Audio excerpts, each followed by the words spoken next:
पश्चिम बंगाल में ममता बनर्जी के हारते ही बांग्लादेश के करीब 17 करोड़ मुस्लिमों का नाम लेकर एक बहुत खतरनाक ऐलान किया गया है। ये खबर देखते ही भारत सरकार चौकन्नी हो गई है। भारत के लोगों को जब इस खबर के बारे में पता चलेगा तो वो भी डर जाएंगे। रिपोर्ट्स के मुताबिक बांग्लादेश की कट्टर पार्टी जमाते इस्लामी के नेता मोहम्मद नूरुल हुदा ने ममता बनर्जी से कहा है कि वो पश्चिम बंगाल को भारत से आजाद करने की घोषणा कर दें। मोहम्मद नूरुल हुदा ने ममता बनर्जी से कहा है कि इस्तीफा मत दो, दिल्ली के खिलाफ युद्ध की घोषणा कर दो। आप ऐसा करोगी तो बांग्लादेश के 17 करोड़ मुस्लिम आपके समर्थन में खड़े होंगे। बांग्लादेशी नेता मोहम्मद नूरुल का ये बयान सोशल मीडिया पर वायरल हो रहा है। इस बयान ने साबित कर दिया है कि बंगाल किसके हाथों में था। क्यों आज बंगाल के करोड़ों लोग रो रो कर ये बोल रहे हैं कि हमें आजादी मिल गई है।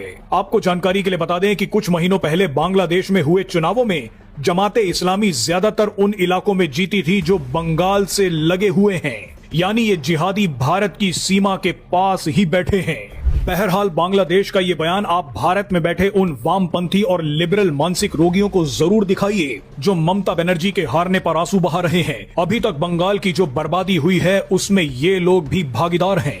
हम आपको बता दें कि इस वक्त बांग्लादेश में हड़कंप है। बांग्लादेश को यकीन नहीं हो रहा कि इतने घुसपैठिए भेजने के बाद भी बंगाल ममता बनर्जी के हाथों से कैसे निकल गया, कैसे पश्चिम बंगाल में मोदी आ गए। इस बार अगर बंगाल में बीजेपी नहीं आती तो अगले 5 सालों तक बंगाल पूरी तरह से बांग्लादेश बन जाता। लेकिन अब ऐसा नहीं होता देख बांग्लादेश के नेता अब शायद ये बोलना चाहते हैं कि ममता दीदी घबराने की जरूरत नहीं है, भारत के खिलाफ जंग छेड़ दो, बांग्लादेश के 17 करोड़ मुस्लिम आपके साथ हैं। आपको याद होगा कि जब बांग्लादेश पर एग्जिट पोल आए थे तब भी एक बांग्लादेशी नेता अख्तर हुसैन ने कहा था कि भारत के पश्चिम बंगाल में अगर बीजेपी की सरकार बन गई तो हम बहुत बुरे फंस जाएंगे। अख्तर हुसैन ने कहा था कि बीजेपी बांग्लादेशी घुसपैठियों को बंगाल से निकालकर बांग्लादेश भेज देगी, हमारे देश में शरणार्थी संकट आ जाएगा।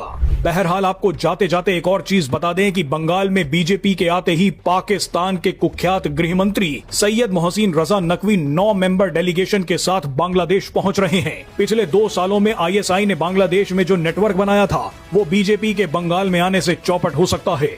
इसीलिए पाकिस्तान के 9 अधिकारी 8 मई को बांग्लादेश पहुंच रहे हैं।